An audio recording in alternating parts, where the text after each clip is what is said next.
Hello friends, tech जेसर YouTube channel में आप सबों का स्वागत है। जो आप थंबनेल में देख पा रहे हैं विषय वही है। जेक ने अपना एग्ज़ाम पैटर्न जो था 10th क्लास और 12th क्लास का वो चेंज कर दिया है।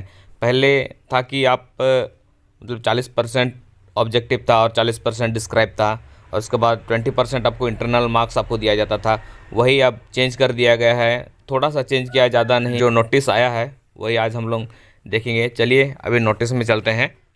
ये देखिए नोटिस यहाँ पे दिया गया है। जो वार्षिक माध्यमिक एवं इंटरमीडिएट परीक्षा 2024 में आयोजित संबंध में आवश्यक सूचना। ये आवश्यक सूचना है जो भी स्टूडेंट 10th में और 12th में है उनके लिए बहुत इंपॉर्टेंट है ये सूचना। जैसे कि विज्ञापन संख्या यहाँ पे दिया गया वर्ष 2023 को क्रमशः इधर द्वारा वार्षिक और माध्यमिक इंटर परीक्षा 2024 में सम्मिलित होने वाले छात्र छात्रा एवं उनके अभिभावक, संबंधित विद्यालय, महाविद्यालय एवं प्रधानाध्यापक, प्राचार्य, संबंधित पदाधिकारी से सभी संबंधों को सूचित किया जाता है कि माध्यमिक दिशा निर्देशालय स्कूल शिक्षा एवं साक्षरता विभाग के पत्रांक संख्या 3184 दिनांक 29/11/2023 के माध्यम से वर्ष 2024 में वार्षिक माध्यमिक एवं इंटरमीडिएट परीक्षा के स्वरूप परिवर्तन किया गया है, जो निम्नवत है। यहाँ पे परीक्षा का पैटर्न चेंज कर दिया गया है, जो किस प्रकार रहने वाला है वो नीचे में डिस्क्राइब कर दिया गया है। चलिए उसी को अभी देखते हैं कि पैटर्न क्या रहने वाला है। जैसे कि यहाँ पे दिया गया वर्ष 2024 में माध्यमिक एवं इंटर परीक्षा में एक ही टर्म में आयोजित की जाएगी। पहले क्या था कि आपको 40% का ऑब्जेक्टिव था। पहले ऑब्जेक्टिव पेपर दिया जाता था, 3 घंटा पेपर होता था। 3 घंटा में 1.5 घंटा आपको 40% का जो ऑब्जेक्टिव था वो आपको दिया जाता था। आप 1.5 घंटे के बाद आपको डिस्क्राइब वाला पेपर दिया जाता था। तो अभी ऐसा नहीं है कि अभी दोनों टर्म को एक कर दिया गया है और आपको एक ही साथ दोनों दे दिया जाएगा, ऑब्जेक्टिव भी और डिस्क्राइब वाला भी। जो रिटर्न होता है वो भी और जो ऑब्जेक्टिव टिक मार्क का होता है वो भी आपको एक ही साथ दे दिया जाएगा। यहाँ पे 2024 में वर्ष 2024 की माध्यमिक और इंटरमीडिएट परीक्षा में बहुविकल्पीय प्रकृति के 30% अंकों के प्रश्न और लघु उत्तरीय, दीर्घ उत्तरीय और अति प्रकृति आदि प्रकृति के माना जो डिस्क्राइब पेपर है उसका 50% मतलब 50% का आपको उसमें प्रश्न रहेगा, और शेष 20% अंक जो आंतरिक मूल्यांकन के निर्धारित किया जाता है तो इंटरनल स्कूल से दिया जाता है वो रहेगा।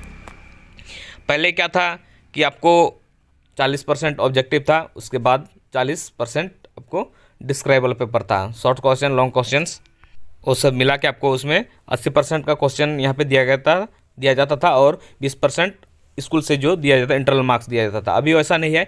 अभी 30% ऑब्जेक्टिव, 50% आपको डिस्क्राइब पेपर और 20% आंतरिक मूल मतलब इंटरनल दिया जाएगा। उसके बाद है कि बहुविकल्प प्रश्न 4 प्रकार के होंगे। 4 बहुविकल्प में आपको चार ऑप्शन दिए रहेंगे, उसमें सही उत्तर को चुनना है। लेकिन सही उत्तर को किस तरह चुनना है यहाँ पे नीचे दिया गया है। जैसे कि यहाँ पे प्रश्न 1 दिया गया है, ABC, B MNO, C PQR और D TUV। इसमें अगर जो भी अगर आंसर है, इसका क्वेश्चन का आंसर अगर ABC चारों में से कोई एक है, जैसे कि यहाँ पे चारों में से C को आंसर कर दिया गया है, तो आपको आंसर में सी ब्रैकेट क्वेश्चन ये मतलब ऑप्शन नंबर C और उसका जो PQR जो दिया है वो तीनों आपको उसमें लिखना होगा। आपको ओनली जैसे पहले की OMR में रहता था तो आपको उसमें सर्कल करना पड़ता था, और अब सर्कल करने का ज़रूरत नहीं, उसी में आपको लिखना है कि ऑप्शन नंबर C और PQR वो भी लिख देना है साथ में, जो कि यहाँ पे डिस्क्राइब कर दिया गया है। उसके नीचे हम देखते हैं कि यहाँ पे पहले तो 2 टर्म में आयोजित किया जाता था, अभी इस बार एक ही टर्म में आयोजित किया जाएगा, जो कि यहाँ पे आपको जो बुकलेट दिया जाएगा। अभी प्रश्न उत्तर पुस्तिका, प्रश्न पत्रिका दोनों साथ में रहेगा, आपको क्वेश्चन और बुकलेट दोनों साथ में रहेगा, उसी में आपको लिखना पड़ेगा। जो 24 पृष्ठ का होगा, पहले OMR सीट में निर्धारित परीक्षा में आयोजित तत्काल प्रभाव रद्द कर दिया गया है। जो भी OMR वाला पहले होता था उसको अभी कैंसिल कर दिया गया है। अब वो अभी आपको जो डिस्क्राइब वाला पेपर है उसी पेपर में आपको देना पड़ेगा। इस साल 2024 में जो MCQR और लघु उत्तर, दीर्घ उत्तर जो मतलब शॉर्ट क्वेश्चन, लॉन्ग क्वेश्चन का जो पैटर्न रहेगा वो सेम पहले जैसा रहता था वैसा ही रहेगा, लेकिन इसमें थोड़ा सा और चेंजेस किया गया है। जो 10th क्लास का क्वेश्चन बुकलेट होगा उसमें क्वेश्चन मार्क किया हुआ रहेगा, जिसमें आप उसमें जिस क्वेश्चन रहेगा उसके जस्ट नीचे आप उसमें आंसर कर सकते हैं। लेकिन 12 में ऐसा नहीं है। 12 में आपको क्वेश्चन बुकलेट दिया जाएगा, अलग से आंसर बुकलेट अलग से रहेगा। आपको उसमें नंबर, जिस नंबर का आप आंसर लिख रहे हैं उसका आपको नंबर लिखना है, उसके बाद उसका आंसर उसमें अंकित करना लिखना है। और दोनों टाइप का क्वेश्चन, मतलब 10th क्लास में जो उत्तर पूर्व प्रश्न सा उत्तर पूर्व पुस्तिका क्वेश्चन बुकलेट जो है वो 10th क्लास के लिए अवेलेबल करवाया जाएगा। और जो प्लेन वाला होगा, सादा वाला होगा, जिसमें कुछ भी अंकित नहीं रहेगा, प्लेन रहेगा, वो 12 के लिए उसमें प्रोवाइड किया जाएगा। जो 12 का स्टूडेंट है वो उसमें अपना क्वेश्चन नंबर लिखेगा, उसके बाद उसका आंसर उसमें वो लिख सकता है।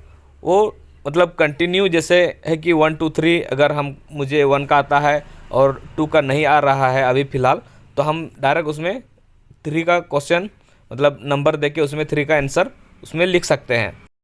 इसमें बेनिफिट ये है कि जो भी आपको क्वेश्चन आ रहा है उसको आप पहले लिखते जाइए, क्वेश्चन नंबर लिखिए और उसका आंसर आप लिखते जाइए। 10th में वैसा ही है, लेकिन आपको क्वेश्चन पहले दिया रहेगा, उसके जस्ट नीचे आपको उसमें आंसर करना होगा। तो आप जो भी क्वेश्चन आपको आ रहा है उसी को पहले कीजिए, जो आपको नहीं आ रहा है उसको बाद में आप कीजिएगा। तो यहाँ पे आयोजन की जो तिथि है, जो डेट है, डेट में कोई चेंजेस नहीं किया गया है और टाइमिंग में भी कोई चेंजेस नहीं किया गया है, जो कि यहाँ पे दिया गया है। पहले का जो पैटर्न था, जैसे यहाँ पे दिया गया माध्यमिक सीनियर सेकेंडरी के लिए, यहाँ पे 9 to 9:45 से 1:05 तक, 9:45 सुबह से 1:05 तक का टोटल मतलब ये रहेगा। उसमें 9:45 से 11:20 तक आपको OMR और 11:25 से 1:05 तक, मतलब 1:05 दोपहर तक आपको क्वेश्चन बुकलेट आपको दिया जाता है। लेकिन अब वैसा नहीं है, आपको एक ही सिटिंग में पूरा बुकलेट दे दिया जाएगा। आप उसमें ऑब्जेक्टिव करिए या क्वेश्चन आंसर करिए, वो आपके ऊपर डिपेंड करता है। सेम उसी तरह इंटरमीडिएट का भी, 12th का भी जो दिया गया है, जैसे कि पहले 2 से 5 होता, 2 से 5:20 तक होता था, और 2 से 3:35 तक OMR और 3:40 से 5:20 तक आपको आंसर बुकलेट आपको दिया जाता था। लेकिन इसमें नहीं है, इसमें आपको एक ही बार में 2 बजे में ही दे दिया जाएगा। उसमें आप ऑब्जेक्टिव कीजिए और जो आंसर बुकलेट है उसको कीजिए। आपकी मर्जी है, आप जिसको करना चाहते हैं उसको आप कर सकते हैं पहले। चलिए, इसमें बेनिफिट यह है कि पहले आप अगर OMR कंप्लीट कर लेते हैं तो आप फिलहाल बैठे रहते थे, लेकिन अब वैसा नहीं है। आपको OMR अब अगर कंप्लीट कर लेते हैं तो आप अपना क्वेश्चन आंसर बुकलेट उसमें अभी लिख सकते हैं। तो यही नोटिस था आज का। चलिए, इस वीडियो में इतना ही, मिलते हैं नेक्स्ट वीडियो में। और अभी मैं इन 10th और 12th स्टूडेंट को मतलब शुभकामनाएं देना चाहूँगा कि आप अच्छे से लिखिए। अभी से पहले से आप साल भर तैयारी किए हैं तो आप अभी और थोड़ा सा तैयारी कीजिए और अच्छे से लिखिए। बेस्ट ऑफ लक मेरी तरफ से और हमारे टेक JSR यूट्यूब चैनल की तरफ से। इस वीडियो में इतना ही, मिलते हैं नेक्स्ट वीडियो में एक और नए नोटिस और नोटिफिकेशन के साथ। वीडियो को अंत तक देखने के लिए आपका बहुत बहुत धन्यवाद।